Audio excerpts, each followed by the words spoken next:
Welcome to Mechanic. Today we have a 2015 Audi Q7, and this has the V6 TFSI motor, or the 3.0 supercharged engine is the same engine for this model. So we are going to go over the process to be able to change out your starter on this. The engineers at Audi didn't make it nice and friendly for you to replace this starter, so no matter which way you do it, it's a decent sized job. I've seen some where they've removed the whole front end, being the radiator and everything like that, or others where maybe you drop the subframe out or whatnot. But in this video, we're going to show you how you can do it one way. There's always various ways to do it. So to start with, we have, of course, removed, the alternator has been removed, the serpentine belts, and this one wouldn't need to be, but the radiator fan, that's all been removed there. The air box that goes in right here has been removed, as well as the front tire, the vehicle supported on jack stands, and the wheel liner. That gives you access where you can come through here for your hands and whatnot. So right down in here is where the alternator goes, right in here. So we're going to remove this motor mount. We've got two bolts that bolt to the frame itself, or the subframe, and one bolt up top here, and then we can get the motor mount bushing piece out of here. And then we will go through, there's, I believe, 4 or 3 bolts that hold a bracket to the engine block itself, and our starter is way back in there. And so we're going to be basically working right down through here, removing some bolts.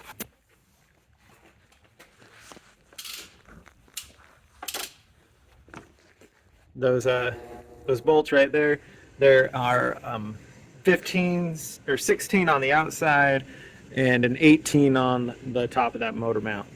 And then we do need a triple square to get some other stuff undone. All right, so that is this top side, and so we will work on getting that motor mount done. And in the fact that we are removing the motor mount, you need some way to support the engine. So whether you're going to support that with a jack and a block of wood under it, or if you're planning to, if you have an engine hoist of sorts, to be able to just. So if we come down here from the bottom, and this is with the wheel liner removed, on this back, it doesn't really matter, but what we're gonna see is the starter is right up in there. It's got the Audi symbol on it, and it's up in there. So we have a bolt on this side that we need to undo. It's right there, right next to the catalytic converter. And then we have a bolt on the other side with a nut on this side that we have to undo. And those are the 2 bolts for the starter to remove it. And then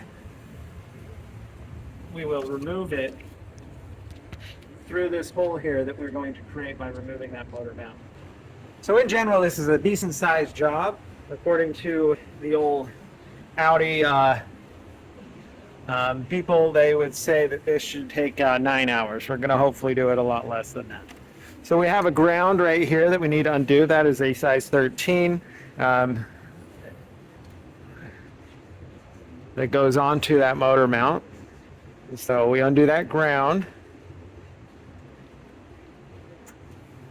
and that way we can get this kind of tucked out of the way. And now we're going to undo these bolts here, and we do have this to support / to pull up our engine and engine hoist to get it out of the way. Now to get that is undone, I'm going to use a long extension from up top here. It doesn't have to be too long, you can go in through here, but I'm going to do a long extension with a wobbly on it, and to be able to undo those. The long extension on the inside there isn't working out so well, so I'm going to get I've got this with a short extension and a ratchet on there. Right, got an extension on there and the ratchet, being able to get that left. The bolt that's on the other side of this motor mount.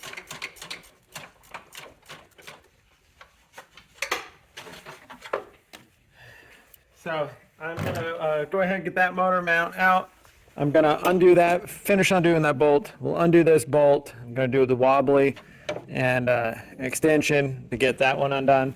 And then once we get that undone, then we'll raise up the engine. We can remove that motor mount out of the way and then be able to remove the motor mount bracket. So we'll come back when we get to that.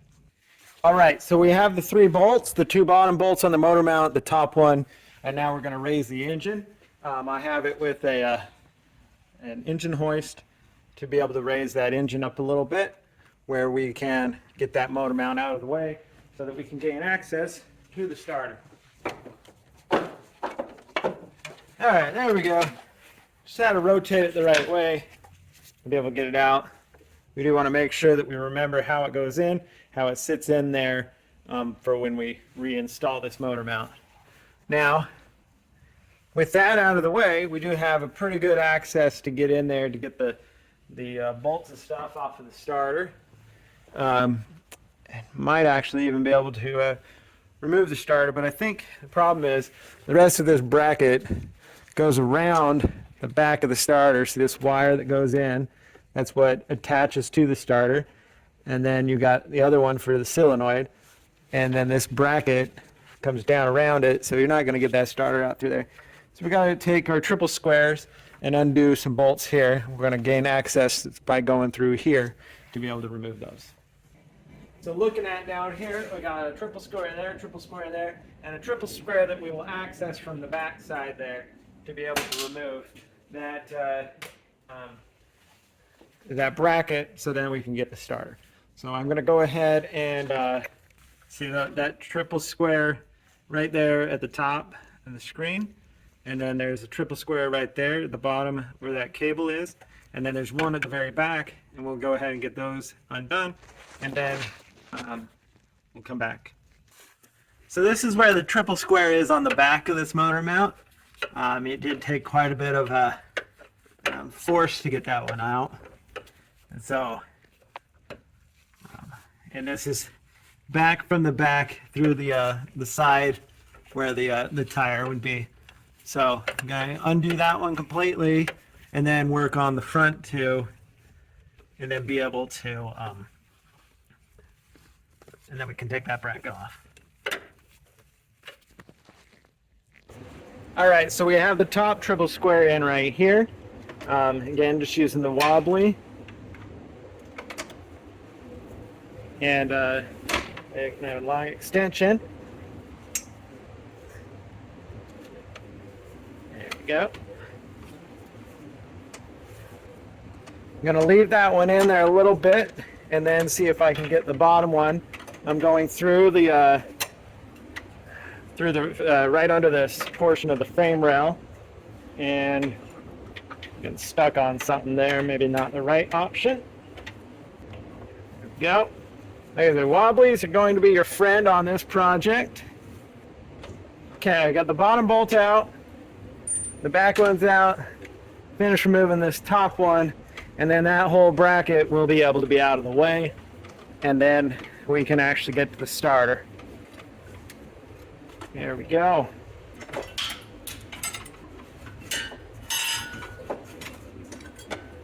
There we go. We can remove that whole bracket out of the way, and now we have pretty good full access to the starter to be able to remove it for the replacement. So let's get to there. All right, so you see the electrical connector is right there. Just sit there. So we have our 13 mil right here to undo, and we have an electrical connector on the back. So we'll remove that 13 millimeter nut there.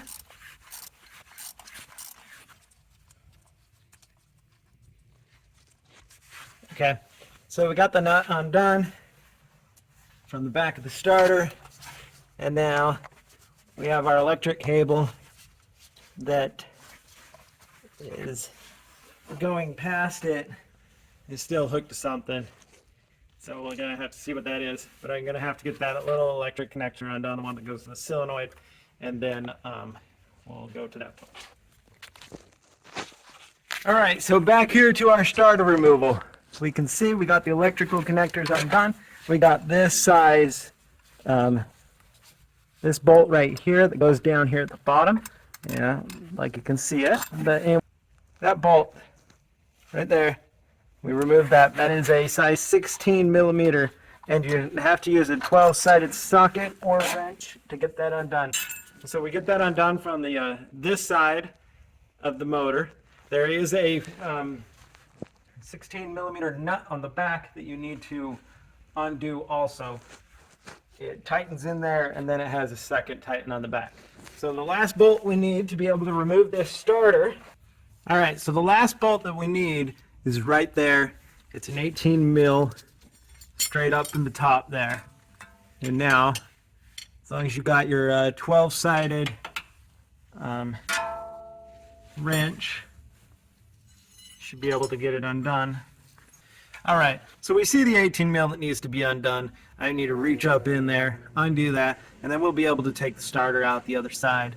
My extensions connection that I was trying to do doesn't work because everything is too large and I can't find my smaller ones. All you need to know is mainly that you need to have a 12-sided 18 mil to be able to get that bolt undone, whether you can do it up through here or do it through the back with an extension, just that you would need narrow ones to get up in there. So we're going to undo that bolt and then be able to remove the starter out the front. All right, so that bolt's undone. So should be able to just pull and remove this starter out the back side here. And there we go. We have one starter removed for replacement. So that's how you remove it. And no matter what you try to do, this is a decent task. Wasn't 9 hours doing it this way. I think probably an hour time spent. So not horrible. Like I said, you do need to support the engine up and raise it up to be able to gain access. Remove the alternator, remove the tensioners, and a serpentine belt just to get everything out of the way. And then your air box.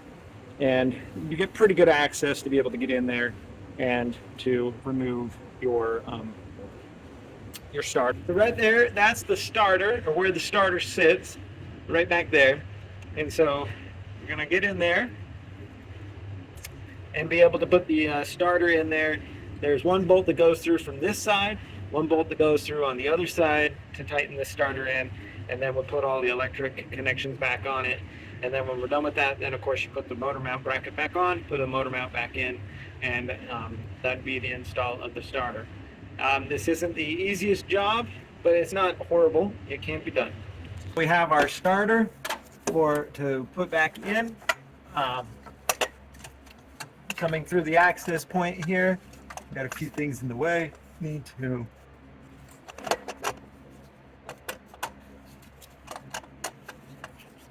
line it up in there.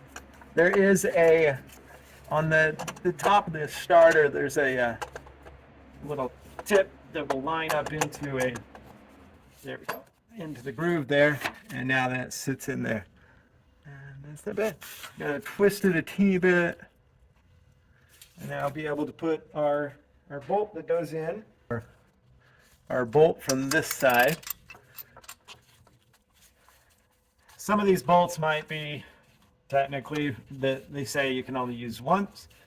That is your choice. All right, so I've got that one started. I'm going to run it down and tighten, but I want to start the one that comes from the back. That one is still hanging up in there, and because the catalytic converter's exhaust manifold's in the way to get it out, so I just need to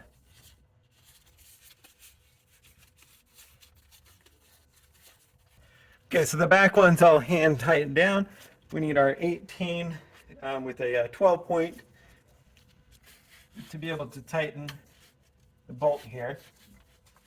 All right, so on the front side, I forgot, it's not an 18, it's a 16 12 point socket to be able to get that in there. And now we will tighten it up. It's 18 on the one on the back, 16 on the one on the front here.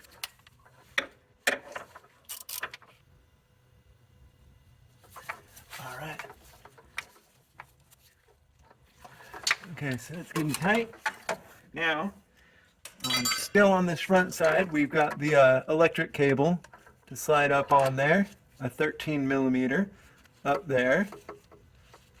And then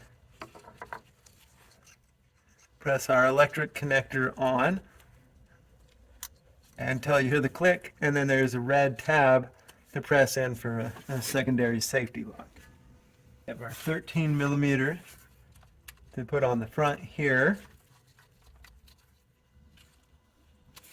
And we'll tighten that up.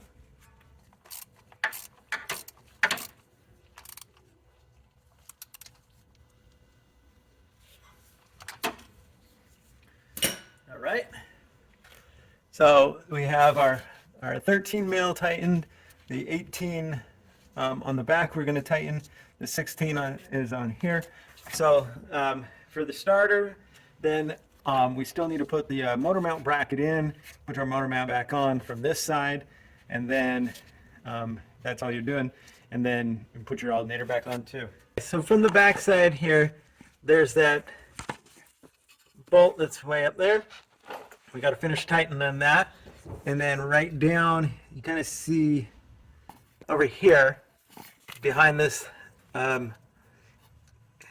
this cable here, we have a bolt, a nut that goes on there, and then there's this bracket that mounts up there to hold everything in place. And then that 18 12-sided up top, tighten that. That's everything from the back here. Put your motor mount bracket on, 13, or there's 3 bolts to hold it on that are the triple square, number 12, and tighten those up, and then you can be able to put your motor mount back in. And so that would be how you would install your starter on your Q7 of an Audi. And this has the 3.0-liter TFSI motor in it. Thanks for watching. Mechanic, where you can be the mechanic.